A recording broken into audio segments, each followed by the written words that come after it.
ਪਤਾ ਕਿਵੇਂ ਲੱਗਦਾ ਵੀ ਜਿਹੜਾ ਏਸਿम्प्टोमैटिक ਜਾਂ ਕੈਰੀਅਰ ਨੇ ਜਿਹੜੇ ਫਰੀ ਜਾਂਦੇ ਨੇ ਇਹ ਜਿਹੜਾ ਸ਼ੁਰੂਆਤੀ ਦੇ ਦੌਰ ਦੇ ਵਿੱਚ ਕਿਸ ਤਰ੍ਹਾਂ ਦੇ ਉਹ ਸਾਹਮਣੇ ਆਉਂਦੇ ਨੇ? ये बहुत अच्छा सवाल है क्योंकि लोग कहते हैं कि मैं तो एसिम्टोमेटिक है यार, मैं तो कुछ है नहीं, मेरा क्यों टेस्ट करा रहे हो। मेरे रिलेटिव कोई पॉजिटिव आया होवे ਜਾਂ ਕੋਈ ਵੀ ਆਪਣਾ ਦੋਸਤ ਹੋਵੇ ਤੇ ਆਪਾਂ ਉਹਦੇ ਨਾਲ ਅੱਧਾ ਘੰਟਾ ਐਕਸਪੋਜ਼ਰ ਹੋ ਗਿਆ, ਜੇ ਆਪਾਂ ਆਪਣੇ ਪਰਹੇਜ਼ ਨਹੀਂ ਰੱਖੇ, N90 ਮਾਸਕ ਨਹੀਂ ਪਾਇਆ, ਬਾਕੀ ਚੀਜ਼ਾਂ ਨਹੀਂ ਕੀਤੀਆਂ, ਤਾਂ ਸਾਡਾ ਉਹਦੇ ਨਾਲ 15 ਮਿੰਟ ਤੋਂ ਬਾਅਦ ਐਕਸਪੋਜ਼ਰ ਹੋ ਗਿਆ, ਤਾਂ ਚਾਹੇ ਮੈਨੂੰ ਸਿੰਪਟਮ ਨਹੀਂ ਹੈ ਪਰੰਤੂ ਫਿਰ ਵੀ ਮੈਨੂੰ ਚਾਂਸਿਸ ਹੈ ਕਿ ਮੈਨੂੰ ਇਨਫੈਕਸ਼ਨ ਉਹਦੇ ਤੋਂ ਹੋ ਜੂ। ਇੱਕ ਚੇਨ ਹੈ, ਉਹ ਚੇਨ ਜਦੋਂ ਦੂਸਰੇ ਬੰਦੇ ਨਾਲ ਹੋ ਜਾਂਦੀ ਹੈ, ਚਾਹੇ ਉਹਨੂੰ ਸਿੰਪਟਮ ਨਹੀਂ ਪਰ ਉਹਦੀ ਇਨਫੈਕਸ਼ਨ ਦੂਸਰੇ ਤੋਂ ਤੀਸਰੇ ਵੱਲ ਜਾਂਦੀ ਹੈ, ਤੀਸਰੇ ਤੋਂ ਚੌਥੇ।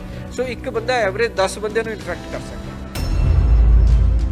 ਦੂਸਰਾ ਮਾਰਕੀਟ ਦੇ ਵਿੱਚ ਕਈ ਤਰ੍ਹਾਂ ਦੀਆਂ ਅਫਵਾਹਾਂ ਫੈਲ ਰਹੇ ਨੇ ਵੀ ਜਿਹੜੇ ਡਾਕਟਰ ਨੇ ਇੱਕ ਤਾਂ ਇਲਾਜ ਸਹੀ ਨਹੀਂ ਹੋ ਰਿਹਾ, ਜਾਣਬੁੱਝ ਕੇ ਪੇਸ਼ੈਂਟ ਨੂੰ ਜਿਹੜਾ ਮੌਤ ਦੇ ਘਾਟ ਉਤਾਰਿਆ ਜਾ ਰਿਹਾ, ਦੂਸਰਾ ਜਿਹੜਾ ਹੈਗਾ ਉਹਦੇ ਅੰਗ ਕੱਢੇ ਜਾ ਰਹੇ ਨੇ। ਇਹਦੇ ਬਾਰੇ ਕੀ? ਜਿਹੜੇ ਬੰਦੇ ਇਹਨਾਂ ਨੇ ਅਫਵਾਹ ਫੈਲਾਈ ਹੈ ਕਮਲਪਨਾ ਹੀ ਹੈ ਨਾ।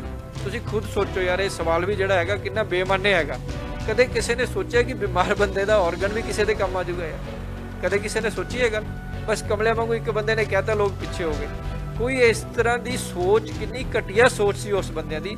ਅਨਫੋਰਚੂਨੇਟਲੀ 2 ਜਾਂ 3% ਬੰਦੇ ਉਹਦੇ ਪਿੱਛੇ ਲੱਗੇ ਵੀ ਇਹ ਗੱਲ ਸਹੀ ਹੈ, ਔਰ ਨੈਗੇਟਿਵ ਨਿਊਜ਼ ਦਾ ਇਹ ਇੰਪੈਕਟ ਹੋਇਆ ਕਿ ਲੋਕਾਂ ਨੇ ਟੈਸਟ ਕਰਾਣੇ ਛੱਡ ਤੇ ਹਸਪਤਾਲ ਜਾਣਾ ਛੱਡਤਾ ਤੇ ਉਹਨਾਂ ਦੀ ਡੈਥ ਰੇਟ ਵੱਧ ਗਈ।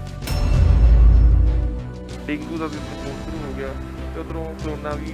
ਸਿੰਪਟਮ ਸੇਮ ਹੁੰਦੇ ਨੇ ਜਾਂ ਹੁਣ ਕੀ ਕਰਨਾ ਚਾਹੀਦਾ? ਸੀਜ਼ਨ ਚੇਂਜ ਹੋ ਰਿਹਾ, ਹੁਣ ਹਲੇ ਪੋਲਿਊਸ਼ਨ ਵੀ ਆਣਾ ਹੈਗਾ। ਇਹ ਸਾਰੀਆਂ ਚੀਜ਼ਾਂ ਜਦੋਂ ਕੋਵਿਡ ਨਾਲ ਮਿਲ ਜਾਂਦੀਆਂ ਜ਼ਿਆਦਾ ਖਤਰਨਾਕ ਹੋ ਜਾਂਦੀਆਂ। ਹਲੇ ਵੀ ਸਾਡੇ ਕੋਲ ਇਹ ਮੌਕਾ ਹੈ ਜੇ ਅਸੀਂ ਇੱਕ ਦੂਜੇ ਨੂੰ ਜਦੋਂ ਮਿਲਦੇ ਹਾਂ ਆਪਣੀ ਪ੍ਰੋਪਰ ਡਿਸਟੈਂਸਿੰਗ ਰੱਖੀਏ ਤੇ ਜਿਹੜੇ ਮਾਸਕ ਹੈ ਉਹਨੂੰ ਪੂਰੇ ਪ੍ਰੋਪਰ ਤਰੀਕੇ ਨਾਲ ਲਾਈਏ ਤੇ ਬਾਰ-ਬਾਰ ਹੱਥ ਧੋਈਏ। 3 ਚੀਜ਼ਾਂ ਜੇ ਕਰ ਲਈਏ ਤਾਂ ਇਹ ਆਪਣੇ ਲਈ ਵੈਕਸੀਨ ਹੈ। ਜੇ 2 ਬੰਦਿਆਂ ਦੇ ਮਾਸਕ ਪਾਇਆ ਤੇ ਡਿਸਟੈਂਸ ਹੈ ਤੇ ਆਪਾਂ ਹੈਂਡ ਵਾਸ਼ਿੰਗ ਕਰ ਰਹੇ ਹਾਂ, 95% ਇਹ ਸਾਈਕਲ ਅਸੀਂ ਹਲੇ ਵੀ ਬ੍ਰੇਕ ਕਰ ਸਕਦੇ ਹਾਂ ਤੇ ਬਿਮਾਰੀ ਨੂੰ ਇੱਥੇ ਕੰਟੇਨ ਕਰ ਸਕਦੇ ਹਾਂ। ਸਭ ਤੋਂ ਇੰਪੋਰਟੈਂਟ ਹੈ ਜਿਹੜਾ ਬੰਦਾ ਛੇਤੀ ਟੈਸਟ ਕਰਾ ਲੈਂਦਾ ਹੈ ਤੇ ਛੇਤੀ ਜਿਹਦਾ ਡਾਇਗਨੋਸ ਹੋ ਜਾਂਦਾ ਹੈ, ਉਹਦੇ ਵਿੱਚੋਂ 90% ਬੰਦੇ ਬਿਮਾਰੀ ਆਪਣੀ ਜਿਹੜੀ ਹੈਗੀ ਘਰੇ ਠੀਕ ਹੋ ਜਾਂਦੀ ਹੈ। ਮਿਨੀਮਮ ਚੀਜ਼ਾਂ ਨੇ, ਵਿਟਾਮਿਨ ਸੀ ਹੈ, ਜ਼ਿੰਕ ਹੈ, ਰੈਸਟ ਕਰਨਾ, ਕ੍ਰੋਸਿਨ ਹੈ ਨਾ, ਕ੍ਰੋਸਿਨ ਸਾਰਿਆਂ ਨੂੰ ਪਤਾ ਹੀ ਹੈ, ਪੈਰਾਸੀਟਾਮੋਲ, ਉਹ ਦਵਾਈ ਲੈਣ ਨਾਲ 90% ਲੋਕਾਂ ਦੇ ਸਿੰਪਟਮ ਠੀਕ ਹੋ ਜਾਂਦੇ ਆ। ਜਿਹਦਾ ਇੱਕ ਮੈਡੀਸਨ ਹੈ ਫੈਵੀਪਿਰ, ਜਿਹਨੂੰ DCGI ਨੇ ਤਾਂ ਅਪਰੂਵ ਕੀਤਾ ਹੈ ਵੀ ਇਹਦੇ ਸਾਈਡ ਇਫੈਕਟ ਘੱਟ ਹੈ, ਪਰ ICMR, all India institute, Punjab government ਇਹ ਕਹਿ ਰਹੀ ਹੈ ਵੀ ਮਾਈਲਡ ਡਿਜ਼ੀਜ਼ 'ਚ ਫੈਵੀਪਿਰ ਦਾ ਕੋਈ ਬੈਨੀਫਿਟ ਸਾਨੂੰ ਦਿਖਿਆ ਨਹੀਂ ਸਾਇੰਟੀਫਿਕਲੀ। ਲੋਕ ਲੈ ਰਹੇ ਨੇ, ਅਸੀਂ ਉਹਨਾਂ ਨੂੰ ਰੋਕ ਨਹੀਂ ਰਹੇ, ਪਰ ਅਸੀਂ ਇਹ ਵੀ ਦੱਸਣਾ ਚਾਹੁੰਦੇ ਹਾਂ ਵੀ ਇਨਵੈਸਟੀਗੇਸ਼ਨਲ ਡਰੱਗ ਹੈ, ਇਹਦਾ ਫਾਇਦਾ ਨਹੀਂ ਹੈ। ਮਹਾਮਾਰੀ ਕੋਵਿਡ ਦਾ ਪ੍ਰਕੋਪ ਲਗਾਤਾਰ ਜਾਰੀ ਹੈ। ਜਿਸ ਤਰ੍ਹਾਂ ਨਾਲ ਹੁਣ ਮਹਾਮਾਰੀ ਆਪਣੇ ਪੂਰੇ ਪੀਕ ਦੇ ਉੱਤੇ ਹੈਗੀ ਹੈ, ਚਰਮ ਸੀਮਾ ਬਹੁਤ ਲਗਾਤਾਰ ਗ੍ਰਾਫ ਜਿਹੜਾ ਵੱਧਦਾ ਜਾ ਰਿਹਾ ਹੈਗਾ। ਪੰਜਾਬ ਸਰਕਾਰ ਵੱਲੋਂ ਤੇ ਇਹ ਜਿਹੜੇ ਡਾਕਟਰ ਨੇ ਉਹਨਾਂ ਵੱਲੋਂ ਲਗਾਤਾਰ ਲੋਕਾਂ ਨੂੰ ਅਵੇਅਰ ਕੀਤਾ ਜਾ ਰਿਹਾ। ਸਾਡੇ ਨਾਲ ਡਾਕਟਰ ਵਿਸ਼ਵ ਮੋਹਨ ਨੇ ਜਿਹੜੇ ਲਗਾਤਾਰ ਇਸ ਕੋਵਿਡ ਮਹਾਮਾਰੀ ਦੇ ਦੌਰ ਦੇ ਦੌਰਾਨ ਲੋਕਾਂ ਨੂੰ ਜਿੱਥੇ ਅਵੇਅਰ ਕਰ ਰਹੇ ਨੇ, ਲੋਕਾਂ ਦਾ ਟ੍ਰੀਟ ਕਰ ਰਹੇ ਨੇ, ਉੱਥੇ ਲੋਕਾਂ ਨੂੰ ਇਸ ਤੋਂ ਬਚਾਅ ਕਰਨ ਲਈ ਵੀ ਦੱਸ ਰਹੇ ਨੇ। ਅਸੀਂ ਅੱਜ ਇਹਨਾਂ ਤੋਂ ਜਾਣਾਂਗੇ ਜਿਸ ਤਰ੍ਹਾਂ ਨਾਲ 7 ਤੋਂ 8 ਮਹੀਨੇ ਬੀਤ ਚੁੱਕੇ ਨੇ, ਕੀ ਹੁਣ ਤੱਕ ਜਿਹੜੇ ਨੇ ਇਹਦੇ ਕੀ ਟ੍ਰੀਟਮੈਂਟ ਸਾਹਮਣੇ ਆਇਆ ਹੈਗਾ, ਲੇਕਿਨ ਲੋਕ ਕਿੰਨਾ ਕੁ ਜਿਹੜਾ ਲੋਕ ਇਸ ਤੇ ਉੱਤੇ ਜਿਹੜਾ ਲੋਕਾਂ ਨੇ ਹੁਣ ਡਰਨਾ ਛੱਡ ਦਿੱਤਾ ਹੈਗਾ, ਕੀ ਆਉਣ ਵਾਲੇ ਸਮੇਂ ਦੇ ਵਿੱਚ ਕਿਸ ਤਰ੍ਹਾਂ ਆਪਣੇ ਆਪ ਨੂੰ ਬਚਾ ਕੇ ਰੱਖਣ ਤੇ ਕਿੰਨਾ ਕੁ ਜਿਹੜਾ ਸਾਨੂੰ ਆਪਣਾ ਬਚਾਅ ਰੱਖਣਾ ਚਾਹੀਦਾ ਹੈਗਾ ਇਸ ਤਰ੍ਹਾਂ ਜਿਸ ਤਰ੍ਹਾਂ ਨਾਲ ਲੋਕ ਹੁਣ ਬਾਹਰ ਨੇ। ਸਾਰੀਆਂ ਗੱਲਾਂ ਕਰਾਂਗੇ ਡਾਕਟਰ ਵਿਸ਼ਵ ਮੋਹਨ। ਡਾਕਟਰ ਸਾਹਿਬ ਕੀ ਕਹਿਣਾ ਚਾਹੁੰਦੇ, ਕੀ ਹਾਲਤ ਨੇ? ਦੇਖੋ ਇਦਾਂ ਹੈਗਾ ਕਿ ਹੁਣ ਆਪਣੇ ਮਾਰਚ 'ਚ ਇੱਥੇ ਪਹਿਲੇ ਕੇਸ ਆਇਆ ਸੀਗਾ ਤੇ ਉਸ ਤੋਂ ਬਾਅਦ ਕੇਸਿਸ ਦੀ ਗਿਣਤੀ ਵੱਧ ਰਹੀ ਹੈ, ਆਪਾਂ ਨੂੰ ਪਤਾ ਹੀ ਹੈਗਾ, ਔਰ ਪੂਰੇ ਇੰਡੀਆ 'ਚ ਹੀ ਵੱਧ ਰਹੀ ਹੈ। ਕੁਝ ਸਟੇਟਾਂ 'ਚ ਜਿੱਥੇ ਪਹਿਲਾਂ ਗਿਣਤੀ ਘੱਟ ਸੀ ਉੱਥੇ ਵੀ ਦੁਬਾਰਾ ਵੱਧਣੀ ਸ਼ੁਰੂ ਹੋ ਗਈ। ਇਹਦੇ 2 ਕਾਰਨ ਹੈ। ਇਹ ਇਨਐਵਿਟੇਬਲ ਸੀ ਕਿਉਂਕਿ ਸਾਡੀ ਕੰਟਰੀ ਜਿਹੜੀ ਹੈਗੀ ਪਾਪੂਲੇਸ਼ਨ ਬਹੁਤ ਜ਼ਿਆਦਾ ਹੈ, ਓਵਰ ਕਰਾਊਡਿੰਗ ਜ਼ਿਆਦਾ ਹੈਗੀ ਹੈ। ਅਨਫੋਰਚੂਨੇਟਲੀ ਜਿਹੜੇ ਪੇਸ਼ੈਂਟ ਡਾਕਟਰਸ ਨੇ ਉਹਨਾਂ ਨੂੰ ਬਹੁਤ ਜ਼ਿਆਦਾ ਕਿਹਾ ਕਿ ਤੁਸੀਂ ਆਪਣਾ ਧਿਆਨ ਰੱਖੋ, ਮੀਡੀਆ ਨੇ ਬਹੁਤ ਕਿਹਾ, ਹਰ ਇੱਕ ਬੰਦੇ ਨੇ ਕਿਹਾ, ਪਰ ਅਨਫੋਰਚੂਨੇਟਲੀ ਜਿਹੜੀ ਇੱਕ ਤਰ੍ਹਾਂ ਦਾ ਸੁਭਾਅ ਹੁੰਦਾ ਉਹ ਜਾਂ ਤਾਂ ਉਹਨੂੰ ਫੋਲੋ ਨਹੀਂ ਕਰ ਸਕੇ ਲਾਈਫ ਸਟਾਈਲ ਨੂੰ, ਜਿਹੜੀ ਆਪਣੀ ਜਨਤਾ ਹੈ। ਦੂਸਰਾ ਕਈ ਵਾਰ ਇਨਐਵਿਟੇਬਲ ਸੀ ਕਿਉਂਕਿ ਕਈ ਵਾਰ ਆਪਾਂ ਓਵਰ ਕਰਾਊਡਡ ਏਰੀਆ 'ਚ ਰਹਿੰਦੇ ਹਾਂ, ਗਰੀਬੀ ਹੈ, ਨਹੀਂ ਮਿਲਦੀ ਜਗ੍ਹਾ, ਸੋ ਇਸ ਕਰਕੇ ਮਜਬੂਰੀ ਇਹ ਪ੍ਰੋਬਲਮ ਹੋਈ ਤਾਂ ਇਹ ਜਿਹੜੀ ਬਿਮਾਰੀ ਹੈਗੀ ਇੱਕ ਜਗ੍ਹਾ ਤੋਂ ਦੂਸਰੀ ਜਗ੍ਹਾ ਫੈਲਦੀ ਗਈ ਤੇ ਇਹਦੇ ਨੰਬਰ ਆਫ ਕੇਸਿਸ ਜ਼ਿਆਦਾ ਵੱਧ ਗਏ। ਪਹਿਲੀ ਗੱਲ ਤਾਂ ਇਹ ਹੈਗੀ ਹੈ। ਦੂਸਰਾ ਕਿਉਂਕਿ ਇਕਨੋਮੀ ਵਾਸਤੇ ਵੈਸੇ ਵੀ ਲਾਈਫ ਨੂੰ ਤੁਸੀਂ ਇੱਦਾਂ ਕਮਰੇ ਦੇ ਵਿੱਚ ਤਾਂ ਨਹੀਂ ਬੰਦ ਕਰਕੇ ਰੱਖ ਸਕਦੇ, ਤੋ ਜਿਹੜੀ ਅਨਲੌਕਿੰਗ ਦੀ ਪ੍ਰਕਿਰਿਆ ਹੈ ਉਹ ਨੈਚੁਰਲੀ ਪੂਰੀ ਕੰਟਰੀ 'ਚ ਹੈਗੀ ਹੈ ਤੇ ਉਹਦੇ ਕਰਕੇ ਵੀ ਕਿਉਂਕਿ ਐਕਸਪੋਜ਼ਰ ਜ਼ਿਆਦਾ ਹੋ ਗਿਆ ਤਾਂ ਬਿਮਾਰੀ ਦੇ बढ़न ਦੇ ਚਾਂਸਿਸ ਹੈਗੇ ਆ। ਪਰ ਅਸੀਂ ਬਾਰ-ਬਾਰ ਉਹੀ ਗੱਲ ਕਹਿ ਰਹੇ ਹਾਂ, ਹਲੇ ਵੀ ਸਾਡੇ ਕੋਲ ਇਹ ਮੌਕਾ ਹੈ ਜੇ ਅਸੀਂ ਇੱਕ ਦੂਜੇ ਨੂੰ ਜਦੋਂ ਮਿਲਦੇ ਹਾਂ ਆਪਣੀ ਪ੍ਰੋਪਰ ਡਿਸਟੈਂਸਿੰਗ ਰੱਖੀਏ ਤੇ ਜਿਹੜੇ ਮਾਸਕ ਹੈ ਉਹਨੂੰ ਪੂਰੇ ਪ੍ਰੋਪਰ ਤਰੀਕੇ ਨਾਲ ਲਾਈਏ ਤੇ ਬਾਰ-ਬਾਰ ਹੱਥ ਧੋਈਏ। 3 ਚੀਜ਼ਾਂ ਜੇ ਕਰ ਲਈਏ ਤਾਂ ਇਹ ਆਪਣੇ ਲਈ ਵੈਕਸੀਨ ਹੈ। ਤੁਸੀਂ ਆਪਣਾ ਕੰਮ ਕਰੋ, ਘਰੇ ਬੈਠ ਕੇ ਰਹਿਣ ਨਾਲ ਕੰਮ ਦੁਨੀਆ 'ਚ ਨਹੀਂ ਚੱਲੇਗਾ। ਪਰ ਓਵਰ ਕਰਾਊਡਿੰਗ ਤੋਂ ਬਚੋ। ਜਿੱਥੇ ਹੋਏ ਸਿਰਫ ਇੱਕੋ ਹੀ ਚੀਜ਼ ਦਾ ਧਿਆਨ ਰੱਖੋ ਵੀ ਮੈਂ ਸੋਸ਼ਲ ਡਿਸਟੈਂਸਿੰਗ ਹੋ ਜੇ, ਮੇਰੇ ਮਾਸਕ ਪਾਇਆ, ਮੇਰੇ ਸਾਹਮਣੇ ਵਾਲੇ ਦੇ ਮਾਸਕ ਪਾਇਆ, ਇੱਧਰ ਵਾਲੇ ਦੇ ਮਾਸਕ ਪਾਇਆ, ਤੇ 2 ਮੀਟਰ ਦੀ ਆਮ ਤੌਰ ਤੇ ਜੇ ਡਿਸਟੈਂਸ ਹੋ ਜੇ ਤਾਂ ਬਹੁਤ ਅੱਛਾ ਹੈ, ਸਭ ਤੋਂ ਇੰਪੋਰਟੈਂਟ ਹੈ। ਨਹੀਂ ਤਾਂ ਜਿੰਨਾ ਦੂਰ ਹੋ ਸਕੇ ਪੋਸੀਬਲ ਉਹ ਕਰੋ।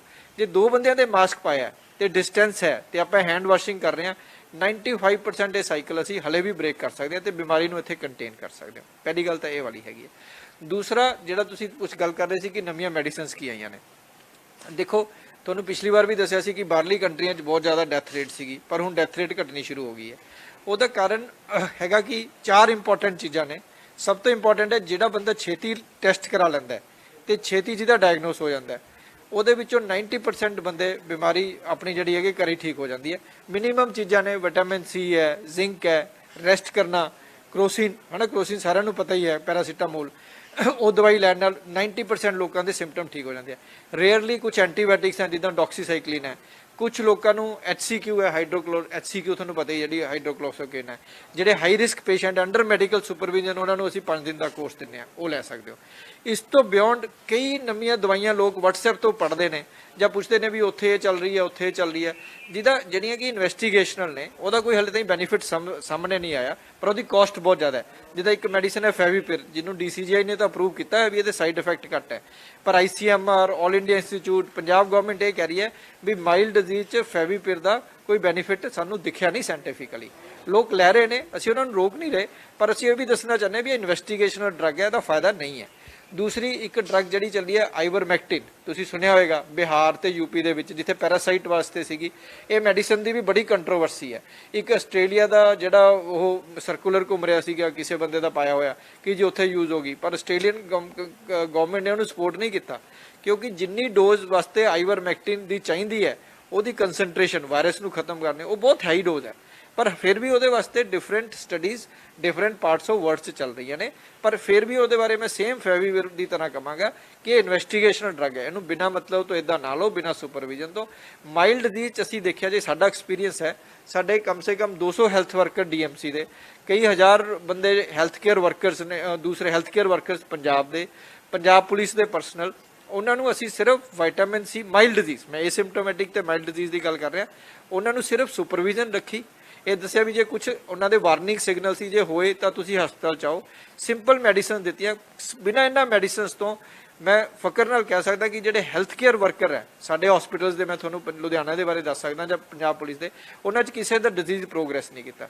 ਸੋ ਇਹ ਆਟੋਮੈਟਿਕਲੀ ਇਹ ਬੜਾ ਸਾਹਮਣੇ ਐਵੀਡੈਂਸ ਹੈ ਕਿ ਬਿਨਾਂ ਦਵਾਈ ਤੋਂ ਅਰਲੀ ਡਾਇਗਨੋਸਿਸ ਮਾਈਲਡ ਡਿਜ਼ੀਜ਼ ਵਾਸਤੇ ਜ਼ਿਆਦਾ ਮੈਡੀਸਨ ਦੀ ਲੋੜ ਨਹੀਂ ਹੈ, ਨਾ ਹੀ ਜ਼ਿਆਦਾ ਟੈਸਟਾਂ ਦੀ ਲੋੜ ਹੈ। ਕੁਝ ਲੋਕ ਮੈਂ ਉਹਨਾਂ ਨੂੰ ਕਹਾਂਗਾ ਕਿ ਕੁਝ CT ਸਕੈਨ ਕਰਾ ਰਹੇ, ਤੁਸੀਂ ਵੀ ਦੇਖਿਆ ਹੋਵੇਗਾ ਮਾਈਲਡ ਡਿਜ਼ੀਜ਼ ਦੇ ਵਿੱਚ। ਬਈ ਜੇ ਤੁਹਾਡਾ PCR ਟੈਸਟ ਪੋਜ਼ਿਟਿਵ ਹੈ ਤੇ ਤੁਹਾਡੀ ਸੈਚੂਰੇਸ਼ਨ ਠੀਕ ਹੈ, CT ਸਕੈਨ ਤੁਹਾਨੂੰ ਕੋਈ ਫਾਇਦਾ ਨਹੀਂ ਕਰੇਗਾ। ਇਹ ਇਨਫੈਕਟ ਤੁਹਾਡਾ ਵੇਸਟੇਜ ਆਫ ਮਨੀ ਹੈ।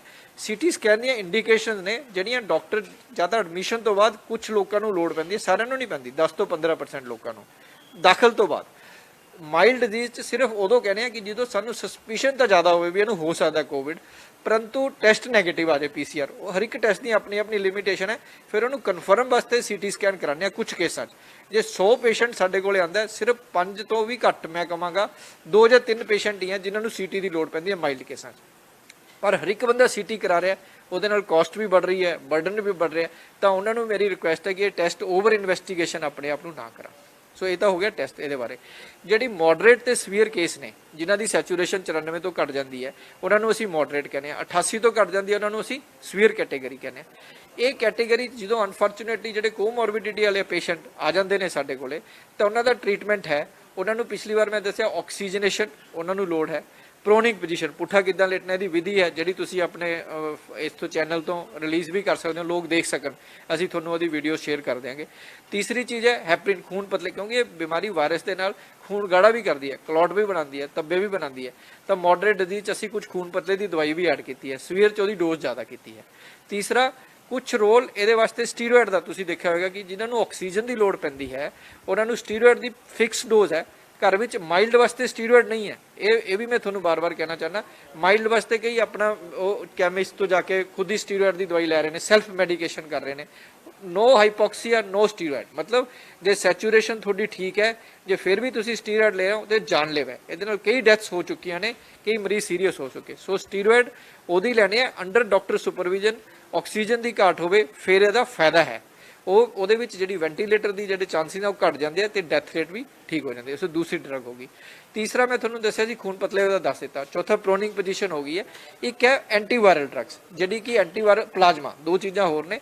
ਪਲਾਜ਼ਮਾ ਵੀ ਅੰਡਰ ਇਨਵੈਸਟੀਗੇਸ਼ਨ ਹੈ। ਮੋਡਰੇਟ ਡਿਜ਼ੀਜ਼ ਦੇ ਵਿੱਚ ਜਾਂ ਸਵੀਅਰ ਦੇ ਕੁਝ ਕੇਸਾਂ 'ਚ ਫਾਇਦਾ ਕਰ ਸਕਦੀ ਹੈ, ਬਟ ਇਹ ਮੈਜਿਕ ਬੁਲਟ ਨਹੀਂ ਹੈ। ਕਿਉਂਕਿ ਜਿਹੜੀ ICMR ਦੀ ਵੀ ਸਟੱਡੀ ਹੈ ਉਹ ਵੀ ਅਸੀਂ ਇਹੀ ਦੇਖੀ ਹੈ ਕਿ ਇਹਦੇ ਵਿੱਚ ਬੈਨੀਫਿਟ ਕੁਝ ਹੱਦ ਤੱਕ ਹੋਇਆ ਸਿੰਪਟਮ ਦੇ ਹਿਸਾਬ ਨਾਲ, ਪਰ ਜਾਨ ਨਹੀਂ ਬਚੀ। ਸੋ ਮੇਰੀ ਸਾਰੇ ਦਰਸ਼ਕਾਂ ਨੂੰ ਅਪੀਲ ਹੈ ਕਿ ਜੇ ਕਿਸੇ ਪੇਸ਼ੈਂਟ ਦਾ ਅਨਫੋਰਚੂਨੇਟਲੀ ਕੋਈ ਪੇਸ਼ੈਂਟ ਸੀਰੀਅਸ ਹੋ ਜਾਂਦਾ ਹੈ, ਡਾਕਟਰਸ ਨੂੰ ਫੋਰਸ ਨਾ ਕਰਨ ਕਿ ਇਹਨੂੰ ਪਲਾਜ਼ਮਾ ਦੇ ਦਿਓ, WhatsApp ਤੇ ਪੜ੍ਹ ਕੇ ਇਹਨੂੰ ਇਹ ਦੇ ਦਿਓ, ਇਹ ਦੇ ਦਿਓ। ਉਹਦੇ ਨਾਲ ਡਾਕਟਰ ਕਮਿਊਨਿਟੀ ਤੇ ਵੀ ਬਹੁਤ ਜ਼ਿਆਦਾ ਪ੍ਰੈਸ਼ਰ ਪੈਂਦਾ ਹੈ। ਸੋ ਪਲੀਜ਼ ਜਿਹੜੀ ਡਾਕਟਰ ਦਾ ਗਰੁੱਪ ਬਣਿਆ ਹੋਇਆ, ਜਿੱਦਾਂ ਲੁਧਿਆਣੇ 'ਚ ਸੰਜੀਵਨੀ ਬਣਿਆ, ਪੰਜਾਬ ਨੇ ਐਕਸਪਰਟ ਕੇਅਰ ਗਰੁੱਪ ਬਣਾਇਆ, ਕੋਈ ਵੀ ਡਾਕਟਰ ਉਸ ਤੇ WhatsApp ਗਰੁੱਪ ਤੇ ਜਾ ਕੇ ਆਪਣਾ ਕੇਸ ਡਿਸਕਸ ਕਰ ਸਕਦਾ ਹੈ, ਤਾਂ ਕਿ ਸੈਕੰਡ ਓਪੀਨੀਅਨ ਵੀ ਹੋ ਗਿਆ, ਫੈਮਿਲੀ ਨੂੰ ਵੀ ਫਾਇਦਾ ਹੋ ਗਿਆ ਔਰ ਬੈਸਟ ਟ੍ਰੀਟਮੈਂਟ ਮਿਲਦਾ। ਇਹ 24 ਆਵਰ ਸਰਵਿਸ ਹੈ ਜੋ ਪੰਜਾਬ ਗਵਰਨਮੈਂਟ ਨੇ ਪ੍ਰੋਵਾਈਡ ਕੀਤੀ ਹੈ। ਇਹ ਬਹੁਤ ਜ਼ਿਆਦਾ ਬੈਨੀਫੀਸ਼ੀਅਲ ਹੈ। ਡਾਕਟਰ ਸਭ ਤੋਂ ਵੱਡੀ ਗੱਲ ਦੂਸਰੀ, ਜਿਹੜਾ ਇੱਕ ਸਿੰਪਟੋਮੈਟਿਕ ਪੇਸ਼ੈਂਟ ਨੇ, ਇੱਕ ਇਹ ਸਿੰਪਟੋਮੈਟਿਕ ਨੇ ਤੇ ਇੱਕ ਮਾਈਲਡ ਜਿਹੜੇ ਪੇਸ਼ੈਂਟ ਨੇ, ਪਤਾ ਕਿਵੇਂ ਲੱਗਦਾ ਵੀ ਜਿਹੜਾ ਇਹ ਸਿੰਪਟੋਮੈਟਿਕ ਜਾਂ ਕੈਰੀਅਰ ਨੇ ਜਿਹੜੇ ਫਰੀ ਜਾਂਦੇ ਨੇ, ਇਹ ਜਿਹੜਾ ਸ਼ੁਰੂਆਤੀ ਦੇ ਦੌਰ ਦੇ ਵਿੱਚ ਕਿਸ ਤਰ੍ਹਾਂ ਦੇ ਉਹ ਸਾਹਮਣੇ ਆਉਂਦੇ? ਇਹ ਬਹੁਤ ਅੱਛਾ ਸਵਾਲ है, क्योंकि लोग कहते हैं कि मैं तो एसिम्प्टोमेटिक है यार, मैं तो कुछ है नहीं, मेरा क्यों टेस्ट करा रहे हो भाई। उसके लिए जरूरी है, वो ਉਹਦੇ ਲਈ उतना जरूरी नहीं जितना कम्युनिटी ਲਈ जरूरी है, जितना ਉਹਦੇ ਬਜ਼ੁਰਗਾਂ ਲਈ जरूरी है। अब उसके लिए हम तीन चीजें हैं। एक तो मान लो मेरे रिलेटिव कोई पॉजिटिव आया ਹੋਵੇ ਜਾਂ ਕੋਈ ਵੀ ਆਪਣਾ ਦੋਸਤ ਹੋਵੇ ਤੇ ਆਪਾਂ ਉਹਦੇ ਨਾਲ ਅੱਧਾ ਘੰਟਾ ਐਕਸਪੋਜ਼ਰ ਹੋ ਗਿਆ, ਜੇ ਆਪਾਂ ਆਪਣੇ ਪਰਹੇਜ਼ ਨਹੀਂ ਰੱਖੇ, N90 ਮਾਸਕ ਨਹੀਂ ਪਾਇਆ, ਬਾਕੀ ਚੀਜ਼ਾਂ ਨਹੀਂ ਕੀਤੀਆਂ, ਤਾਂ ਸਾਡਾ ਉਹਦੇ ਨਾਲ 15 ਮਿੰਟ ਤੋਂ ਬਾਅਦ ਐਕਸਪੋਜ਼ਰ ਹੋ ਗਿਆ, ਤਾਂ ਚਾਹੇ ਮੈਨੂੰ ਸਿੰਪਟਮ ਨਹੀਂ ਹੈ परंतु फिर भी मैनू चांसिस है कि मैनू इन्फेक्शन ਉਹਦੇ ਤੋਂ ਹੋ ਜੂ। ਇੱਕ ਚੇਨ ਹੈ, ਉਹ ਚੇਨ ਜਦੋਂ ਦੂਸਰੇ ਬੰਦੇ ਨਾਲ ਹੋ ਜਾਂਦੀ ਹੈ, ਚਾਹੇ ਉਹਨੂੰ ਸਿੰਪਟਮ ਨਹੀਂ, ਪਰ ਉਹਦੀ ਇਨਫੈਕਸ਼ਨ ਦੂਸਰੇ ਤੋਂ ਤੀਸਰੇ ਵੱਲ ਜਾਂਦੀ ਹੈ, ਤੀਸਰੇ ਤੋਂ ਚੌਥੇ। ਸੋ ਇੱਕ ਬੰਦਾ ਐਵਰੇਜ 10 ਬੰਦਿਆਂ ਨੂੰ ਇਨਫੈਕਟ ਕਰ ਸਕਦਾ ਹੈ। ਸੋ ਉਹਨੂੰ ਪਤਾ ਕਿੱਦਾਂ ਲੱਗੇਗਾ? ਜੇ ਅਸੀਂ ਕੰਟੈਕਟ ਟ੍ਰੇਸਿੰਗ ਕਰਦੇ ਹਾਂ, ਜੇ ਅਸੀਂ ਕਹਿੰਦੇ ਹਾਂ ਕਿ ਬਈ ਮੈਨੂੰ ਆਹ 10 ਬੰਦੇ ਮਿਲੇ ਸੀ, ਇਹਨਾਂ ਸਾਰਿਆਂ ਦੇ ਟੈਸਟ ਕਰਾਓ, ਜੇ ਅਸੀਂ 10 ਬੰਦੇ ਦੇ ਟੈਸਟ ਕਰਾਉਂਦੇ ਹਾਂ, ਜਿਹੜਾ ਪੋਜ਼ਿਟਿਵ ਹੁੰਦਾ ਉਹਦੇ 2-3 ਦੇ ਪੋਜ਼ਿਟਿਵ ਆ ਜਾਂਦੇ ਆ। ਜੇ ਅਸੀਂ ਉਹਨੂੰ ਕਹਿ ਦਿੰਦੇ ਹਾਂ ਬਈ ਤੇਰਾ ਟੈਸਟ ਪੋਜ਼ਿਟਿਵ ਹੈ, ਤੈਨੂੰ ਸਿੰਪਟਮ ਨਹੀਂ ਹੈ, ਤੂੰ ਘਰੇ ਆਈਸੋਲੇਟ ਹੋ ਜਾ, ਤੇਰੇ ਤੋਂ ਚੇਨ ਬ੍ਰੇਕ ਹੋ ਜਾਏਗੀ। ਸੋ ਇਹ ਸਿੰਪਟੋਮੈਟਿਕ ਇਸ ਲਈ ਅਸੀਂ ਲੱਭਦੇ ਹਾਂ ਕਿ ਉਹਨਾਂ ਦੀ ਚੇਨ ਬ੍ਰੇਕ ਹੋ ਜਾਏ ਬਾਕੀ ਬੰਦਿਆਂ ਨੂੰ। ਦੂਸਰਾ ਜਿਹੜੇ ਮਾਈਲਡਲੀ ਸਿੰਪਟੋਮੈਟਿਕ ਹੈ, ਉਹਦਾ ਮਤਲਬ ਹੈ ਕਿ ਉਹਨਾਂ ਨੂੰ ਬੁਖਾਰ ਹੋਇਆ, ਗਲਾ ਖਰਾਬ ਹੋਇਆ ਤੇ 2 ਦਿਨਾਂ ਬਾਅਦ ਠੀਕ ਹੋ ਗਿਆ, ਪਰ ਜੋ ਟੈਸਟ ਨਹੀਂ ਕਰਾਂਦਾ ਪੇਸ਼ੈਂਟ ਤਾਂ ਠੀਕ ਹੋ ਗਿਆ, ਪਰ ਜੇ ਉਹਨੂੰ ਕੋਵਿਡ ਹੈ ਤਾਂ ਉਹਦਾ ਕੈਰੀਅਰ ਤਾਂ ਬਣ ਗਿਆ ਨਾ, ਉਹਦੇ ਕੰਨ ਤਾਂ ਹੈ ਵਾਇਰਸ ਦੇ। ਜੇ ਉਹ ਚੌਥੇ ਪੰਜਵੇਂ ਦਿਨ ਬਾਕੀ ਮਾਰਕੀਟ 'ਚ ਘੁੰਮਣ ਚਲਾ ਗਿਆ, ਦੋਸਤਾਂ ਨੂੰ ਮਿਲਣ ਲੱਗ ਗਿਆ, ਪਾਰਟੀ ਕਰ ਲਈ, ਤਾਂ ਉਹ ਜਿਹੜਾ ਸਾਇਲੈਂਟ ਉਹਦੀ ਇਨਫੈਕਸ਼ਨ ਹੈ ਉਹ ਬਾਕੀਆਂ ਨੂੰ ਫੈਲ ਜਾਏਗੀ। ਇਸੇ ਕਰਕੇ ਮਾਈਲਡਲੀ ਸਿੰਪਟੋਮੈਟਿਕ ਵਾਸਤੇ ਵੀ ਟੈਸਟਿੰਗ ਜ਼ਰੂਰੀ ਹੈ। ਉਹਦੇ ਵਿੱਚ ਅਸੀਂ ਕੁਝ ਨਹੀਂ ਕਹਿੰਦੇ, ਅਸੀਂ ਕਹਿੰਦੇ ਹਾਂ ਵੀ ਤੇਰਾ ਟੈਸਟ ਪੋਜ਼ਿਟਿਵ ਆ ਗਿਆ, ਜੇ ਤੈਨੂੰ ਕੋਈ ਸਿੰਪਟਮ ਹੋਏ, ਵਾਰਨਿੰਗ ਸਿਗਨਲ ਹੋਏ, ਫਿਰ ਤਾਂ ਡਾਕਟਰ ਨੂੰ ਮਿਲੋ, ਇੱਕ ਵਾਰੀ ਆਪਣੇ ਬੇਸਿਕ ਟੈਸਟ ਕਰਵਾ ਲਓ, ਘਰ ਵਿੱਚ ਰਹੋ ਤੇ 10-14 ਦਿਨ ਆਪਣਾ ਤੁਸੀਂ ਘਰੇ ਆਈਸੋਲੇਸ਼ਨ ਰਹੋ, ਤਾਂ ਕਿ ਤੁਸੀਂ ਤਾਂ ਠੀਕ ਹੋਵੋਗੇ, ਆਪਣੀ ਫੈਮਿਲੀ ਵਾਸਤੇ, ਆਪਣੇ ਬਜ਼ੁਰਗਾਂ ਵਾਸਤੇ ਤੇ ਆਪਣੀ ਕਮਿਊਨਿਟੀ ਵਾਸਤੇ ਖਤਰਾ ਨਹੀਂ ਬਣੋਗੇ। ਸੋ ਇਸ ਕਰਕੇ ਮਾਈਲਡ ਅਤੇ ਐਸਿਮਟੋਮੈਟਿਕ ਦਾ ਟੈਸਟ ਕਰਾਉਣਾ ਜ਼ਰੂਰੀ ਹੈ। ਡਾਕਟਰ ਦੂਸਰਾ ਮਾਰਕੀਟ ਦੇ ਵਿੱਚ ਕਈ ਤਰ੍ਹਾਂ ਦੀਆਂ ਅਫਵਾਹਾਂ ਫੈਲਾ ਰਹੇ ਨੇ ਵੀ ਜਿਹੜੇ ਡਾਕਟਰ ਨੇ, ਇੱਕ ਤਾਂ ਇਲਾਜ ਸਹੀ ਨਹੀਂ ਹੋ ਰਿਹਾ, ਜਾਣਬੁੱਝ ਕੇ ਪੇਸ਼ੈਂਟ ਨੂੰ ਜਿਹੜਾ ਮੌਤ ਦੇ ਘਾਟ ਉਤਾਰਿਆ ਜਾ ਰਿਹਾ, ਦੂਸਰਾ ਜਿਹੜਾ ਹੈਗਾ ਉਹਦੇ ਅੰਗ ਕੱਢੇ ਜਾ ਰਹੇ, ਇਹਦੇ ਬਾਰੇ ਕੀ ਕਹਿਣਾ?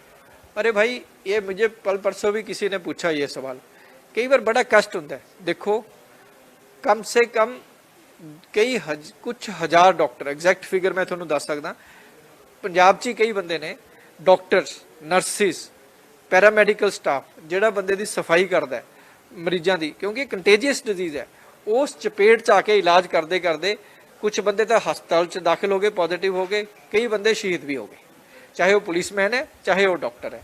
तो भाई अगर जे बीमारी ना हो, जे लोग कहते हैं तो साडे बंदे अपनी जाना क्यों देन? कोई बंदा अपनी जान तो नहीं दे सकता। सो किसी के मन में ये धारणा कि कोरोना है ही नहीं, ये तो गलत होगी, क्योंकि जो डॉक्टर भी शहीद हो रहे हैं, पैरामैडिक्स भी शहीद हो रहे हैं, और पूरे पंजाब च नहीं पूरे वर्ल्ड च इदा हाल हो रहा है। सो बीमारी तो है ही है और जानलेवा हैगी है और जरूरी। पर दूसरा कई चीज़ां ने, जे पेशेंट टेस्ट तो बाद जल्दी आ जाता है हस्पताल दे विच, मान लो उन्होंने कोमॉर्बिडिटी है, साह फुल रहा, की होंदा कि घरे लोग 4-4 दिन कर ही रहते हैं कि जी माड़ा जिहा साह होया सी घरे रह गया, फिर उसकी जिहड़ी स्टेज है वो पहली तो सैकेंड स्टेज हो जाती है, सैकेंड तो थर्ड स्टेज हो जाता है। जिहड़ा बंदा सैकेंड स्टेज साडे कोल आंदा है ਉਹਦੇ ਵਿੱਚ मतलब ਜਿਹੜੇ एसिम्प्टोमैटिक ਦੀ ਗੱਲ नहीं कर रहा, ਜਿਹੜਾ सैकेंड स्टेज ਦੇ ਵਿੱਚ ਸਾਡੇ ਕੋਲੇ ਆਂਦਾ ਹੈ ਉਹਦੇ ਵਿੱਚੋਂ 97% ਦੀ ਰਿਕਵਰੀ है। ਪਰ ਜਿਹੜਾ ਥਰਡ ਸਟੇਜ 'ਚ ਆ ਜਾਂਦਾ ਸਾਡੇ ਕੋਲੇ ਘਰੇ ਬੈਠ ਕੇ ਅਣਗਹਿਲੀ ਕਰਦਾ, ਟੈਸਟ ਹੀ ਨਹੀਂ ਕਰਾਉਂਦਾ, ਜਦੋਂ ਬੰਦਾ 60% ਸੈਚੂਰੇਸ਼ਨ ਲੈ ਕੇ ਹਸਪਤਾਲ 'ਚ ਆਊਗਾ, ਕਿਹੜਾ ਦੁਨੀਆ ਦਾ ਸਿਸਟਮ ਹੈ ਜਿਹੜਾ ਉਹਨਾਂ ਨੂੰ ਬਚਾ ਸਕਦਾ ਹੈ? ਪੂਰੇ USA ਦੇ ਵਿੱਚ ਉਹਨਾਂ ਦੀ ਡੈਥ ਰੇਟ 45 ਤੋਂ 55% ਸੀ, ਅੱਧੇ ਬੰਦੇ ਬਚਦੇ ਸੀ। ਪਰ ਫਿਰ ਵੀ ਦਾਦ ਦੇਣਾ ਚਾਹਾਂਗਾ ਡਾਕਟਰ ਦੀ ਟੀਮ ਤੇ ਪੈਰਾਮੈਡੀਕਲ ਸਟਾਫ ਨੂੰ ਤੇ ਸਰਕਾਰੀ ਹਸਪਤਾਲਾਂ ਨੂੰ ਵੀ ਕਿ ਉਹਨਾਂ ਵਿੱਚੋਂ ਵੀ ਆਪਣੀ ਜਿਹੜੀ ਸਕਸੈਸ ਰੇਟ ਹੈ ਇੰਟਰਨੈਸ਼ਨਲ ਪੱਧਰ ਦੇ ਬਰਾਬਰ ਹੈ, ਕਿਉਂਕਿ ਉਹਨਾਂ ਦੀ ਮਿਹਨਤ ਤੇ ਜਜ਼ਬਾ ਹੈ ਇਹਦੇ ਵਿੱਚ, ਇਸ ਕਰਕੇ ਉਹ ਬਚ ਰਹੇ ਨੇ। ਇਸ ਕਰਕੇ ਡਾਕਟਰ ਜਿਹੜਾ ਆਪਣਾ ਰਿਸਕ ਲੈ ਕੇ ਕਰ ਰਿਹਾ, ਉਹ 'ਚ ਕੁਤਾਹੀ ਵਾਲੀ ਤਾਂ ਗੱਲ ਹੀ ਨਹੀਂ ਹੈਗੀ, ਕਿਉਂਕਿ ਜਦੋਂ ਉਹਨੇ 8 ਘੰਟੇ ਕਿੱਟ ਪਾ ਲਈ, ਉਹਨੇ ਤਾਂ ਹਸਪਤਾਲ 'ਚ ਹੀ ਰਹਿਣਾ, ਉਹਨੇ ਤਾਂ ਜਾਣਾ ਹੀ ਨਹੀਂ, ਉਸਨੇ ਮਰੀਜ਼ ਦੇਖਣਾ, ਉਹਦੀ ਜਾਨ ਬਚਾਉਣੀ ਹੈ। ਬਲਕਿ ਖੁਦ ਉਹਦੇ ਵਿੱਚ ਵੀ ਡਾਕਟਰ ਤੇ ਨਰਸਿਸ ਜਿਹੜੀਆਂ ਹੈਗੀਆਂ ਨੇ ਸਾਡੀਆਂ ਤੇ ਬਾਕੀ ਪੈਰਾਮੈਡੀਕਲ ਸਟਾਫ ਹੈ, ਉਹ ਇਫੈਕਟ ਹੁੰਦਾ ਹੈ। ਸੋ ਇਹ ਤਾਂ ਹੋ ਗਈ ਤੁਹਾਡੀ ਟੈਸਟ ਦੀ ਉਹਦੀ ਅਣਗਹਿਲੀ, ਇਹ ਤਾਂ ਦਿਮਾਗ 'ਚ ਸੋਚਣ ਵਾਲੀ ਗੱਲ ਹੀ ਨਹੀਂ ਹੈਗੀ। ਜਿਹੜੀ ਆਰਗਨ ਵਾਲੀ, ਉਹ ਭਲੇ ਲੋਕੋ ਜਿਹੜੇ ਬੰਦੇ ਇਹਨਾਂ ਨੇ ਅਫਵਾਹ ਫੈਲਾਈ ਹੈ, ਉਹ ਕਮਲਪਨਾ ਹੀ ਹੈ ਨਾ। ਤੁਸੀਂ ਖੁਦ ਸੋਚੋ ਯਾਰ, ਇਹ ਸਵਾਲ ਵੀ ਜਿਹੜਾ ਹੈਗਾ ਕਿੰਨਾ ਬੇਮਾਨੇ ਹੈਗਾ। ਕਦੇ ਕਿਸੇ ਨੇ ਸੋਚਿਆ ਕਿ ਬਿਮਾਰ ਬੰਦੇ ਦਾ ਆਰਗਨ ਵੀ ਕਿਸੇ ਦੇ ਕੰਮ ਆ ਜਾਊਗਾ ਯਾਰ? ਕਦੇ ਕਿਸੇ ਨੇ ਸੋਚੀ ਇਹ ਗੱਲ? ਬਸ ਕਮਲੇ ਵਾਂਗੂ ਇੱਕ ਬੰਦੇ ਨੇ ਕਹਿਤਾ, ਲੋਕ ਪਿੱਛੇ ਹੋ ਗਏ। ਕੋਈ ਇਸ ਤਰ੍ਹਾਂ ਦੀ ਸੋਚ, ਕਿੰਨੀ ਘਟੀਆ ਸੋਚ ਸੀ ਉਸ ਬੰਦਿਆਂ ਦੀ। ਅਨਫੋਰਚੂਨੇਟਲੀ 2 ਜਾਂ 3% ਬੰਦੇ ਉਹਦੇ ਪਿੱਛੇ ਲੱਗੇ ਵੀ ਇਹ ਗੱਲ ਸਹੀ ਹੈ, ਔਰ ਨੈਗੇਟਿਵ ਨਿਊਜ਼ ਦਾ ਇਹ ਇੰਪੈਕਟ ਹੋਇਆ ਕਿ ਲੋਕਾਂ ਨੇ ਟੈਸਟ ਕਰਾਣੇ ਛੱਡਤੇ, ਹਸਪਤਾਲ 'ਚ ਆਉਣਾ ਛੱਡਤਾ ਤੇ ਉਹਨਾਂ ਦੀ ਡੈਥ ਰੇਟ ਵੱਧ ਗਈ। ਸੋ ਪੰਜਾਬ 'ਚ ਹੁਣ ਸੈਂਟਰਲ ਜਿਹੜਾ ਬੋਰਡ ਦਾ ਇੱਕ ਪਿੱਛੇ ਸਰਵੇ ਹੋਇਆ ਸੀ, ਉਹਨਾਂ ਦਾ ਵੀ ਇਹੀ ਸੀਗਾ कि भाई तुम लोग ये गलत फहमी के चक्कर में, पहला तो शहर वाले बंदे करते सी, हुण साडे पिंडां वाले भरा भी करन लग गए कि वो लेट आन लग गए, टेस्ट ही नहीं करांदे। तो साडे कोले उदों आंदे जदों सीरीयस हो जाते हैं, तो उदों फिर उन्हां नूं मैं जिद्दां तुहानूं दस्सिया कि अमेरिका तक उहदा 50% सर्वाइवल, नहीं तो बाकी जगह ते की होएगा। तो जिहड़ी ऑर्गनस वाली गल है, इन्नी घटिया सोच बारे मेरे ख्याल कोई भी कमेंट देण दा फायदा ही नहीं, क्योंकि मैनूं पता है कि साडीआं भैणां इत्थे नर्सिस काम करदियां, हज़ारां नर्सिस ने पूरे हस्पतालां 'च, पिंडां 'च रहिंदियां ने, वो साडीआं ब्रांड एंबेसडर ने। कदे ये चीज़ तो पूरे वर्ल्ड 'च नहीं हुई, ये बारे सोचना तो ये बारे सपना भी लेना, मैं कहूँगा एक नीचता की थॉट है। ਕਿਹੜੇ ਲੋਕਾਂ ਲਈ ਜ਼ਿਆਦਾ ਖਤਰਨਾਕ ਦਾ, ਕਿਹੜੀ ਏਜ ਦੇ ਲੋਕਾਂ ਲਈ, ਕਿਹੜੀਆਂ ਬਿਮਾਰੀਆਂ ਵਾਲੇ ਲੋਕਾਂ ਨੂੰ ਆਪਣਾ ਬਚਾਅ ਬਹੁਤ ਜ਼ਿਆਦਾ ਕਰਨਾ ਚਾਹੀਦਾ ਇਸ ਪੀਕ ਤੇ ਜਿਹੜਾ ਚੱਲ ਰਿਹਾ ਹੈਗਾ? ਪਹਿਲਾਂ ਤਾਂ ਮੇਰੀ ਯੰਗਸਟਰਸ ਨੂੰ, ਏਸਿਮਟੋਮੈਟਿਕ ਬੰਦਿਆਂ ਨੂੰ, ਹੈਲਦੀ ਬੰਦਿਆਂ ਨੂੰ ਇਹ ਰਿਕੁਐਸਟ ਹੈ ਕਿ ਉਹ ਆਪਣੇ ਬਜ਼ੁਰਗਾਂ ਨੂੰ ਬਚਾਉਣ, ਉਹ ਆਪਣੇ ਟੈਸਟ ਕਰਾਉਣਗੇ ਜਾਂ ਸੋਸ਼ਲ ਡਿਸਟੈਂਸਿੰਗ ਰੱਖਣਗੇ ਤਾਂ ਉਹਨਾਂ ਨੂੰ ਇਨਫੈਕਸ਼ਨ ਨਹੀਂ ਹੋਏਗੀ ਤੇ ਇਨਫੈਕਸ਼ਨ ਨਹੀਂ ਫੈਲੇਗੀ। ਸੋ ਪਹਿਲੀ ਗੱਲ ਤਾਂ ਇਹ ਹੋਗੀ। ਦੂਸਰਾ, ਜਿਹੜੇ ਸਾਡੇ ਬਜ਼ੁਰਗ ਨੇ 60 ਤੋਂ ਉੱਪਰ ਨੇ, ਸ਼ੂਗਰ ਬਹੁਤ ਖਤਰਨਾਕ ਹੈ ਪੰਜਾਬ ਵਾਲਿਆਂ ਵਾਸਤੇ, ਅਨਕੰਟਰੋਲਡ ਸ਼ੂਗਰ ਬਹੁਤ ਜ਼ਿਆਦਾ ਸੀ, ਇਸੇ ਕਰਕੇ ਸਾਡੀ ਡੈਥ ਰੇਟ ਬਹੁਤ ਜ਼ਿਆਦਾ ਹੈ ਬਾਕੀ ਸੂਬਿਆਂ ਨਾਲੋਂ। ਦੂਸਰਾ, ਬਲੱਡ ਪ੍ਰੈਸ਼ਰ ਸਾਡੇ ਬਹੁਤ ਜ਼ਿਆਦਾ ਹੈ। ਤੀਸਰੀ ਜਿਹੜੀ ਚੀਜ਼ ਹੈ ਮੋਟਾਪਾ, ਜਿਹੜੀ ਓਵਰਵੇਟ ਹੈ, ਉਹ ਵੀ ਇੱਕ ਬਹੁਤ ਪ੍ਰੋਮੀਨੈਂਟ ਰਿਸਕ ਫੈਕਟਰ ਆਇਆ। ਇਹ ਸਾਡੇ ਸਟੇਟ ਦੇ ਵਿੱਚ ਤਿੰਨੋਂ ਚੀਜ਼ਾਂ ਬਹੁਤ ਜ਼ਿਆਦਾ ਮਾਤਰਾ 'ਚ ਪਾਈ ਜਾਂਦੀਆਂ। ਸੋ ਇਹ 3 ਕੈਟੇਗਰੀਜ਼ ਹੋ ਗਈਆਂ। ਗੁਰਦਿਆਂ ਦੇ ਪੇਸ਼ੈਂਟ ਹੋ ਗਏ, ਜਾਂ ਜਿਨ੍ਹਾਂ ਨੂੰ ਕੈਂਸਰ ਵਗੈਰਾ ਹੈ ਉਹ ਵਾਲੇ ਹੋ ਗਏ, ਜਾਂ ਜਿਨ੍ਹਾਂ ਦਾ ਆਰਗਨ ਟ੍ਰਾਂਸਪਲਾਂਟ ਹੋਇਆ। ਇਹ 5 ਕੈਟੇਗਰੀਜ਼ ਨੇ ਤੇ ਬਜ਼ੁਰਗ ਨੇ ਜਿਹੜੇ ਮੈਂ ਦੱਸਿਆ, ਇਹ ਹਾਈ ਰਿਸਕ ਹੈ। ਇਹਨਾਂ ਨੂੰ ਬਚਾਉਣਾ ਸਾਡਾ ਧਰਮ ਹੈ। ਸਾਡੇ ਬੱਚਿਆਂ ਲਈ, ਸਾਡੇ ਜਿਹੜੇ ਉਹਨਾਂ ਦੇ ਬੱਚੇ ਆ ਉਹਨਾਂ ਦਾ ਵੀ ਇਹ ਜ਼ਿੰਮੇਵਾਰੀ ਬਣਦੀ ਹੈ, ਕਮਿਊਨਿਟੀ ਦੀ ਵੀ ਜ਼ਿੰਮੇਵਾਰੀ ਬਣਦੀ ਹੈ ਕਿ ਬਈ ਜਦੋਂ ਆਉਣ, ਵੈਸੇ ਹੀ ਆਪਾਂ ਜੇ ਆਪਾਂ ਮਾਸਕ ਪਾ ਕੇ ਰੱਖਾਂਗੇ ਤਾਂ ਆਪਣੇ ਆਪ ਹੀ ਬਚੇ ਰਹਿ ਗਏ ਨੇ। ਸੋ ਉਹਨਾਂ ਦਾ ਬਚਾਓ ਬਹੁਤ ਜ਼ਰੂਰੀ ਹੈ। ਇਹ 10 ਤੋਂ 12% ਪਾਪੂਲੇਸ਼ਨ ਪਿੰਡਾਂ ਦੀ ਹੈ, ਜਿਹੜੇ ਬਜ਼ੁਰਗ ਨੇ ਉਹ ਰਿਸਕ ਤੇ ਨੇ। ਜੇ ਇਹ ਲੋਕ ਆਪਣੀਆਂ ਗੱਲਾਂ ਨਹੀਂ ਮੰਨਣਗੇ, ਬੱਚੇ ਜਾਂ ਪੇਸ਼ੈਂਟ ਇਸ ਚੀਜ਼ ਦਾ ਨਹੀਂ ਆਏਗਾ, ਨਹੀਂ ਬਚਾ ਕਰੇਗਾ, ਤਾਂ 10 ਤੋਂ 12% ਦੀ ਜਿਹੜੀ ਪਾਪੂਲੇਸ਼ਨ ਹੈ ਸਾਡੀ ਸਟੇਟ ਦੇ ਵਿੱਚ, ਉਹ ਰਿਸਕ ਤੇ ਹੋਏਗੀ। ਤੇ ਜੋ ਤੀਜੀ ਸਟੇਜ 'ਚ ਆਉਂਦਾ ਤਾਂ ਉਹਨਾਂ ਦੀ ਡੈਥ ਰੇਟ 50% ਹੋ ਜਾਂਦੀ ਹੈ। ਸੋ ਇਸ ਕਰਕੇ ਤੀਜੀ ਸਟੇਜ ਤੇ ਆਪਾਂ ਆਣ ਹੀ ਨਹੀਂ ਦੇਣਾ। ਡਾਕਟਰ, ਜਿਹੜਾ ਹੁਣ ਮੌਸਮ ਹੈਗਾ, ਡੇਂਗੂ ਦਾ ਵੀ ਪ੍ਰਕੋਪ ਸ਼ੁਰੂ ਹੋ ਗਿਆ ਤੇ ਉਧਰੋਂ ਕਰੋਨਾ ਵੀ, ਇਹ ਸਿੰਪਟਮ ਸੇਮ ਹੁੰਦੇ ਨੇ ਜਾਂ ਹੁਣ ਕੀ ਕਰਨਾ ਚਾਹੀਦਾ ਬਾਰੇ? ਦੇਖੋ, ਇਸੇ ਕਰਕੇ ਆਪਾਂ ਨੂੰ ਡਬਲ ਮਾਰ ਪੈ ਗਈ ਹੈ, ਕਿਉਂਕਿ ਆਪਣੇ ਤੇ ਪੀਕ ਆਪਾਂ ਬਚੇ ਰਹੇ ਪੰਜਾਬੀ।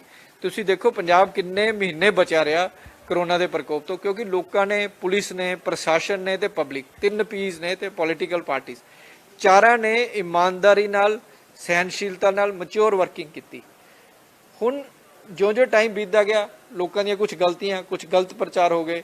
ਤੁਸੀਂ ਪੋਲੀਟੀਕਲ ਪਾਰਟੀਜ਼ ਦਾ ਵੀ ਦੇਖਿਆ ਹੋਊਗਾ ਕਿ ਅੰਨੇ ਨਾਅਰੇਬਾਜ਼ੀ ਕਰਦੇ ਨੇ, ਕਈ ਜਗ੍ਹਾ ਤੇ ਦੇਖੋ ਧਰਨੇ ਦਿੰਦੇ ਸਾਰੀਆਂ ਪਾਰਟੀਆਂ ਵਾਲੇ, ਤਾਂ ਉਹ ਕੋਈ ਉਸ 'ਚ ਸੋਸ਼ਲ ਡਿਸਟੈਂਸਿੰਗ ਨਹੀਂ ਕਰਦੇ, ਕੋਈ ਮਾਸਕ ਨਹੀਂ ਪਾਉਂਦੇ, ਤਾਂ ਇਨਫੈਕਸ਼ਨ ਫੈਲਣੀ ਹੈ। So political parties are equally responsible, they should be behaving as good as they were ਬਿਹੇਵਿੰਗ 3 months back. ਸੋ ਉਹਨਾਂ ਨੇ ਗਲਤੀਆਂ ਕੀਤੀਆਂ, ਲੋਕਾਂ 'ਚ ਥੋੜ੍ਹੀ ਜਿਹੀ ਉਹ ਆ ਗਈ, ਲੈਕਸਿਟੀ ਆ ਗਈ। ਪੁਲਿਸ ਬਹੁਤ ਜ਼ਿਆਦਾ ਕੋਸ਼ਿਸ਼ ਕਰ ਰਹੀ ਹੈ, ਡਾਕਟਰ ਬਹੁਤ ਜ਼ਿਆਦਾ ਕਰ ਰਹੇ ਹਨ, ਪਰ ਇੰਨਾ ਯੁੱਧ ਤਾਂ ਹੀ ਕਰਾਂਗੇ ਜੇ ਬਾਕੀ 2 ਟੀਮਾਂ ਸਾਥ ਦੇਣਗੀਆਂ। ਸੋ ਮੇਰੀ ਫਿਰ ਇਹਨਾਂ ਨੂੰ ਅਪੀਲ ਹੈ, ਪ੍ਰੈਸ ਨੂੰ, ਪਬਲਿਕ ਨੂੰ, पॉलिटिकल पार्टीज ਨੂੰ कि भाई हमें सबको मिलके इस चेन को ब्रेक करना है, ओवर क्राउडिंग नहीं होने देनी। ਜੇ ਆਪਾਂ ਓਵਰਕਰਾਊਡਿੰਗ ਹੋਣ ਦੇਵਾਂਗੇ ਤਾਂ ਬਿਮਾਰੀ ਨੂੰ ਫੈਲਾਵਾਂਗੇ। ਸੋ ਧਰਨੇ ਵਾਲਾ ਕੰਮ ਹੈ ਜਾਂ ਪਾਰਟੀ ਵਾਲਾ ਕੰਮ ਹੈ, ਪੂਲ ਪਾਰਟੀ ਵਾਲਾ ਕੰਮ ਹੈ, ਇਹ ਚੀਜ਼ਾਂ ਤੋਂ ਆਪਾਂ ਨੂੰ ਬਚਣਾ ਚਾਹੀਦਾ, ਫਿਰ ਹੀ ਆਪਾਂ ਬਚ ਸਕਦੇ ਹਾਂ। ਤੇ ਸਰ ਡੇਂਗੂ ਤੋਂ ਵੀ ਕੁਝ ਬਚਾ ਲਈ ਕੁਝ ਕੀ? ਹਾਂ, ਜਿਹੜਾ ਤੁਸੀਂ ਸੌਰੀ ਉਹ ਮੈਂ ਤੁਹਾਡਾ ਸਵਾਲ ਦੀ ਮੇਰਾ ਧਿਆਨ ਐਕਚੁਅਲੀ ਮੈਨੂੰ ਸਾਰਾ ਦਿਨ ਉਸ ਚੀਜ਼ ਦਾ ਧਿਆਨ ਰਹਿੰਦਾ ਕਿ ਜਦੋਂ ਮੈਂ ਦੇਖਦਾ ਅਖਬਾਰ 'ਚ 200 ਬੰਦਾ ਇਕੱਠਾ ਹੋਇਆ, ਮੈਨੂੰ ਬੜਾ ਕਸ਼ਟ ਹੁੰਦਾ ਇਸ ਚੀਜ਼ ਦਾ ਵੀ ਇਹ ਗਲਤ ਕਰ ਰਹੇ ਨੇ ਸਾਰੇ।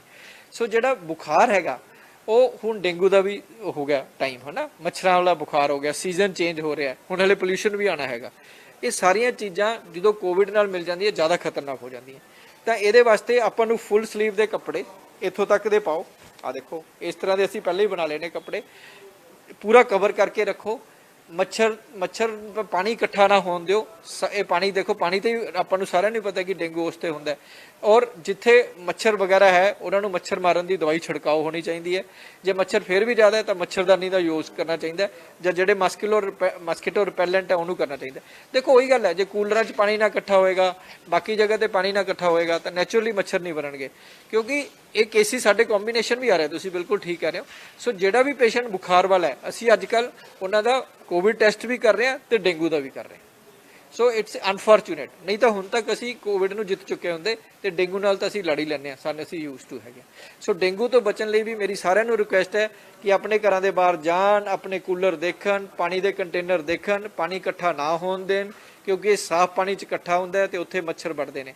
ਫੁੱਲ ਸਲੀਵ ਦੇ ਕੱਪੜੇ ਪਾਉਣ, ਬੱਚਿਆਂ ਨੂੰ ਬਜ਼ੁਰਗਾਂ ਨੂੰ ਇਸ ਚੀਜ਼ ਤੋਂ ਬਚਾਉਣ ਤੇ ਖੁਦ ਵੀ ਬਚਣ, ਕਿਉਂਕਿ ਇਹ ਅਰਲੀ ਮਾਰਨਿੰਗ ਦੀ ਜਿਹੜੀ ਮਸਕੀਟੋ ਬਾਈਟ ਹੈ ਉਹ ਡੇਂਗੂ ਪ੍ਰਕੋਪ ਕਰਦੀ ਹੈ। ਮਸਕੀਟੋ ਰਿਪੈਲੈਂਟ ਯੂਜ਼ ਕਰਨ ਤੇ ਆਸ-ਪਾਸ ਆਪਣਾ ਘਰ, ਆਸ-ਪਾਸ ਦਾ ਘਰ ਤੇ ਸਾਹਮਣੇ ਅੱਗੇ ਤੇ ਪਿੱਛਾ ਇਹਨਾਂ ਸਾਰਿਆਂ 'ਚ ਸਪਰੇਅ ਹੋਵੇ। ਉਹੀ ਗੱਲ ਹੈ ਕਿ ਜੇ ਆਪਾਂ 50-50 ਮੀਟਰ ਆਪਣਾ ਆਸ-ਪਾਸ ਸਾਫ਼ ਸੁਥਰਾ ਰੱਖ ਲਿਆ ਤੇ ਬਿਮਾਰੀ ਆਏਗੀ। ਬਿਲਕੁਲ, ਸਾਨੂੰ ਡਾਕਟਰ ਵਿਸ਼ਵ ਮੋਹਨ ਨੇ ਕੁਝ ਅਹਿਮ ਜਾਣਕਾਰੀਆਂ ਦਿੱਤੀਆਂ। ਜੇਕਰ ਅਸੀਂ ਇਹਨਾਂ ਦੀ ਪਾਲਣਾ ਕਰਦੇ ਤਾਂ ਅਸੀਂ ਇਹ ਜਿਹੜਾ ਮਹਾਮਾਰੀ ਕਰੋਨਾ ਦੀ ਜੰਗ ਜਿੱਥੇ ਜਿੱਤ ਸਕਦੇ ਹਾਂ, ਉੱਥੇ ਨਾਲ ਹੀ ਸਭ ਤੋਂ ਵੱਡੀ ਜਿਹੜੀ ਗੱਲ ਆ, ਹੁਣ ਵੱਡੀ ਵਾਰ ਸਾਨੂੰ ਡੇਂਗੂ ਦੀ ਪਈ ਆ। ਜਿਹੜੇ ਪਿਛਲੇ ਕਈ ਸਾਲਾਂ ਤੋਂ ਡੇਂਗੂ ਨਾਲ ਵੀ ਕਈ ਡੈਥਾਂ ਹੁੰਦੀਆਂ ਸੀਗੀਆਂ, ਉਹਨਾਂ ਲਈ ਵੀ ਸਾਨੂੰ ਹੁਣ ਖਾਸ ਧਿਆਨ ਰੱਖਣਾ ਪਊਗਾ। ਸਾਨੂੰ ਆਪਣਾ ਆਲਾ ਦੁਆਲਾ ਸਾਫ਼ ਰੱਖਣਾ ਪਊਗਾ। ਸਾਨੂੰ ਜਿਹੜਾ ਪਾਣੀ ਨਹੀਂ ਖੜਾ ਹੋਣ ਦੇਣਾ ਚਾਹੀਦਾ। ਫੁੱਲ ਸਲੀਵ ਦੇ ਕੱਪੜੇ ਪਹਿਨੋ, ਜੋ ਡਾਕਟਰ ਜੀ ਨੇ ਐਡਵਾਈਸ ਦਿੱਤੀ ਆ ਉਹ 'ਤੇ ਸਾਨੂੰ ਪੂਰੀ ਪਾਲਣਾ ਕਰਨੀ ਪਊਗੀ, ਤਾਂ ਹੀ ਅਸੀਂ ਜਿਹੜਾ ਡੇਂਗੂ ਅਤੇ ਕਰੋਨਾ ਤੋਂ ਬਚ ਸਕਦੇ ਹਾਂ। ਜਿਹੜੇ ਲੋਕ ਅਫਵਾਹ ਫੈਲਾਉਂਦੇ ਨੇ ਉਹਨਾਂ ਨੂੰ ਵੀ ਇੱਕ ਚੇਤਾਵਨੀ ਆ, ਉਹ ਅਫਵਾਹ ਨਾ ਫੈਲਾਉਣ।